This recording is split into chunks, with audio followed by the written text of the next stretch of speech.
और तेरे पहलू में तेरे दिल के करीं रहना है। तेरे पहलू में तेरे दिल के तेरे करीं पहलू रहना है। में तेरे दिल के करीं रहना है। मेरी दुनिया है यही, मुझको यहीं रहना है।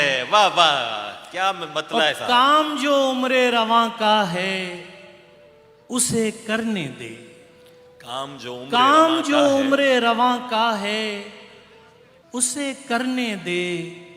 मेरी आंखों में सदा तुझको हंसी रहना है। वाह वाह वाह वाह वाह वाह वाह। काम जो उम्रे रवां का है उसे करने दे, उसे करने दे।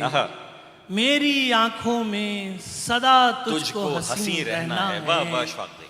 और दिल की जागीर में मेरा भी कोई हिस्सा रख। दिल की जागीर में, दिल की जागीर में मेरा भी कोई हिस्सा रख। मैं भी तेरा हूँ, मुझे भी तो कहीं रहना। वाह वाह वाह। दिल की जागीर में मेरा भी कोई हिस्सा रख। मैं भी तेरा हूँ, मुझे भी तो कहीं रहना है।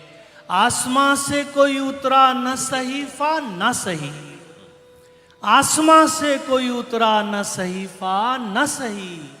तू मेरा दी है, मुझे साहिब दी रहना। वाह वाह वाह वाह वाह वाह। तू मेरा दी है, मुझे साहिब दी रहना है।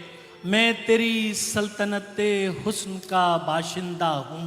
मैं तेरी सल्तनते हुस्न का बाशिंदा हूँ। अब मुझे और कहीं जाके नहीं रहना है। वाह वाह। तेरे पहलू में तेरे दिल के करीं रहना है। वाह वाह वाह वाह वाह शाह भाई।